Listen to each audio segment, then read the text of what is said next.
hacer esta declaración anual.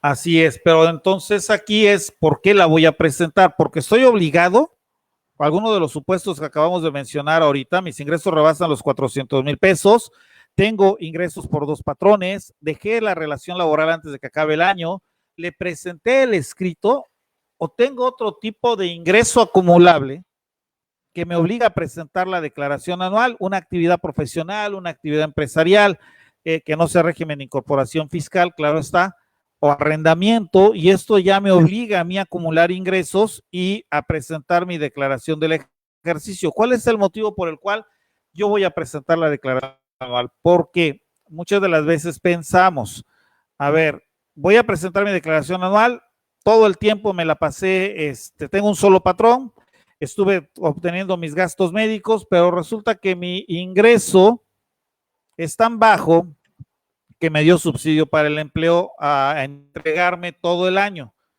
Y entonces ahí mucho ojo, ahí no hubo pago de impuestos sobre la renta en todo el año. Ahí aunque yo tenga las deducciones personales, no tuve retención de impuestos sobre la rentada y por ello pues, no me va a generar una devolución porque como tal no hubo pago. Exactamente, y esa es una parte que para, al menos a mí me ha tocado que me han preguntado muchas personas y es bien común. Y a mí me han llegado algunas personas, y tengo que decirlo incluso hasta de mi propia familia, me dicen, oye, es que mi compañero de trabajo recibió 10,000 pesos por presentar su declaración. Preséntamela porque yo también necesito dinero. Y entonces empieza como el médico, las preguntas del diagnóstico, a ver, oye, ¿por qué la quieres presentar? ¿Qué tienes? ¿Tienes deducciones personales? ¿Recibes subsidio? ¿No recibes? Y ver si tienes la obligación o si tienes la opción de presentar la declaración, pero estas personas lo que tienen es que creen que si tu compañero que trabaja en el mismo lugar que tú ya recibió su saldo a favor, pues creen que también ellos lo van a presentar. Ahora, ¿de quién es el interés de presentar o la obligación? De uno mismo, de la propia persona. ¿Por qué razón? Porque a mí mi patrón me hace la retención del impuesto sobre la renta cada año, pero mi patrón no sabe si yo voy a estar pagando gastos médicos, si yo tengo algún gasto funerario, si yo realizo donativos a las donatarias autorizadas por la autoridad fiscal. Eso no lo sabe mi patrón. Entonces él no sabe que yo tengo la posibilidad de tener ese saldo a favor. Ya me llega a mí la responsabilidad de determinarlo, de decir, quiero presentar mi declaración, oye, patrón, yo voy a presentar mi declaración porque a mí me interesa. Y bueno, esta parte también sucede que algunas personas creen que el patrón es quien les va a presentar la declaración para solicitarles el saldo a favor, así como por arte de magia. Y esto es como que muy importante de puntualizar. Hay dos supuestos, en el que tú sales beneficiado si la presentas, y en el otro, pues no vas a salir beneficiado muy probablemente, pero tienes la obligación de presentarlo porque hay ciertos supuestos como los que comentábamos hace un momento que te obligan y que si no la presentas, como lo decía la contadora Liz, te sale la opinión de cumplimiento negativo y a veces ni te enteras.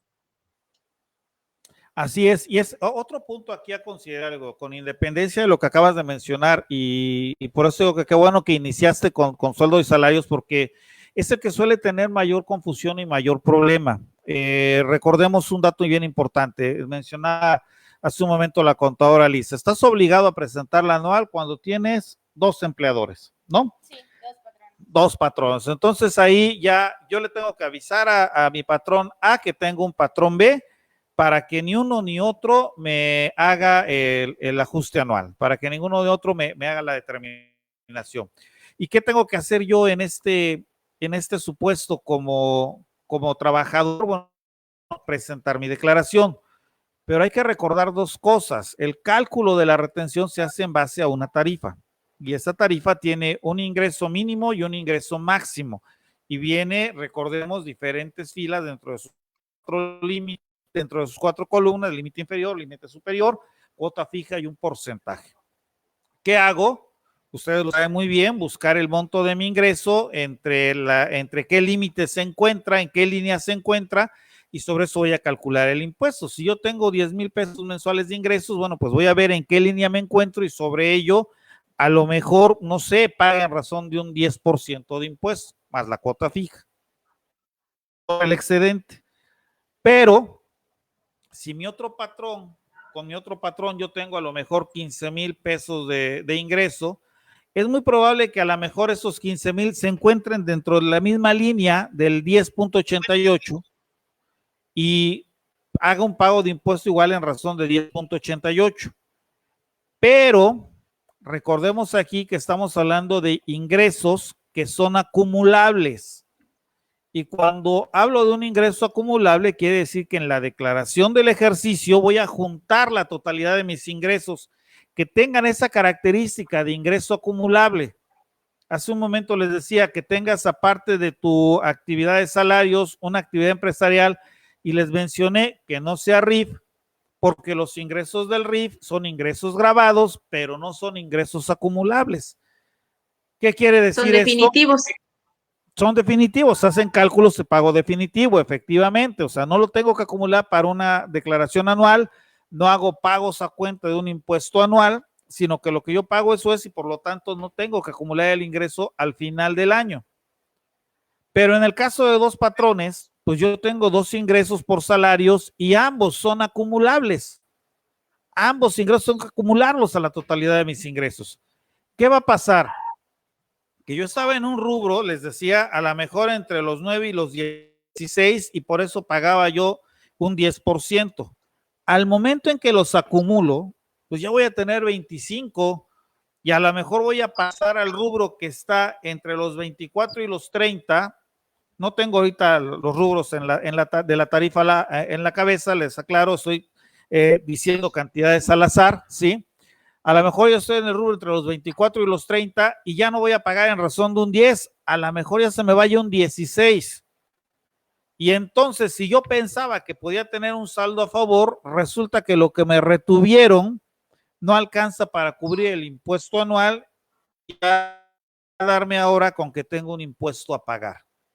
Y entonces, aun cuando tenga deducciones personales, no me va a alcanzar para cubrir la totalidad del impuesto o para bajar tal la base que me dé una cantidad a favor. Y muy bien me va a ir si es que me va a dar un 0.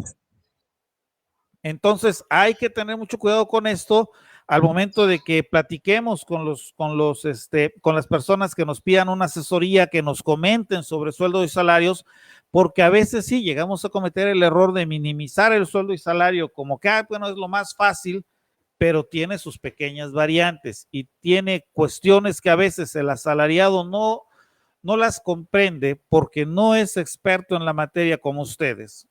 Y tenemos que explicárselo de esta forma.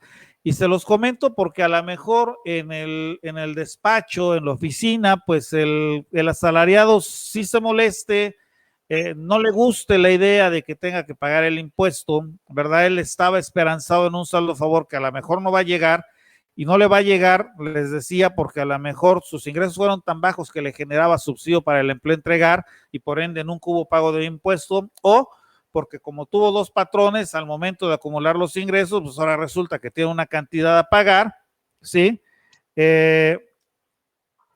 Claro, bien lo dices Miguel, ¿no? Si no le gusta pagar eso, ya menos los impuestos, y menos si pensaba que iba a poder ir por un saldo a favor, ¿no? Entonces acá, digo, y se los comento porque con nosotros, pues a lo mejor no se van a molestar tanto. Cuando yo estaba en el SAT y le decías eso al contribuyente de que tenía que pagar, no, hombre, mi mamá recibió quién sabe cuántas felicitaciones en esos 21 años que estuve ahí en el SAT y en la parte que estuve en la asesoría, ¿no? Entonces, créame que mi mamá fue la más felicitada en campañas de anuales. No, hombre, le ardían los oídos, yo creo. Exactamente, sí, me chiflaron la fe así, pobre de mi mamá, de verdad. Yo creo que fue la más feliz cuando yo dejé el SAT, la más feliz fue mi mamá, sobre todo en estas fechas. Pero bueno, Liz, ¿algún comentario? Nada más el de Miguel, que ya vio el meme del gatito. Ah, ya viste el meme del gato. Oye, ¿por qué andas subiendo esos memes? No, yo no fui. Sí, suele pasar, ¿verdad? Dice que el micro. Liz, que se oye bajo tu micro, súbelo un poquito más, a ver, habla ahí para ver si A ver, ¿ya se escucha mejor? Ya, mucho mejor. Gracias. Sí, ok, sí. Sí, que no te alejes, ok, que no te alejes, sí, perfecto. Muy bien, qué bueno. Sí, hay que estar muy al pendiente ahí porque sí, con este micrófono si nos alejamos Sí, mucho, tenemos problemas a veces. a veces con el audio. Perfecto. ¿Qué dice? ¿No muerde, Antonio? Sí. No te muerdo, Luis. No te preocupes, no pasa nada. Pero bueno, actividades empresariales, Ada.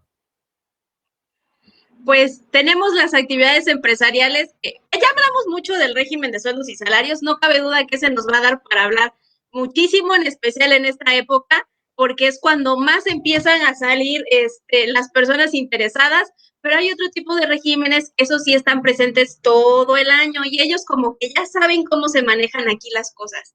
Y es este régimen, por ejemplo, en la actividad empresarial.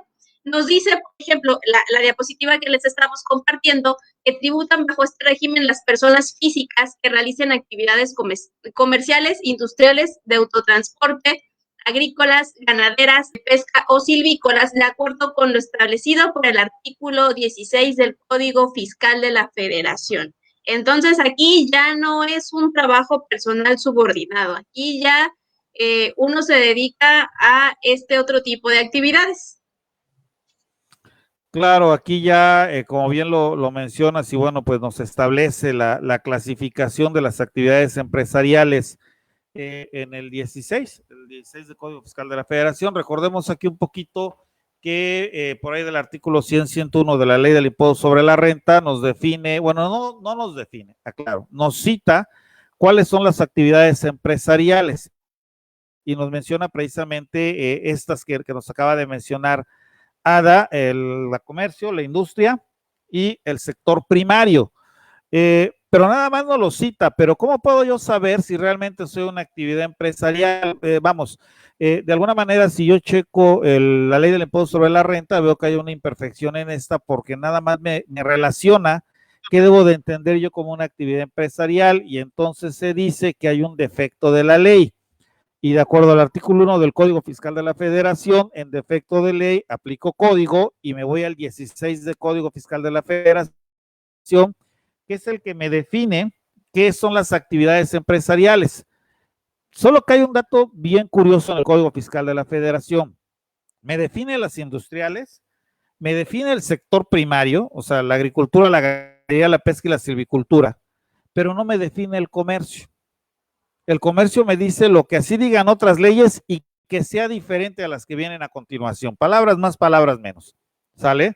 Pero no me lo define. Entonces ahí hablamos también de que tengo que aplicar una supletoriedad de ley para poder entender qué es el acto de comercio.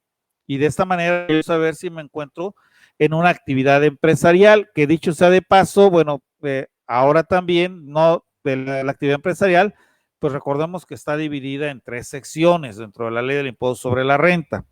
La parte que tiene que ver con las plataformas digitales, el régimen de incorporación fiscal y el régimen de las actividades empresariales y profesionales.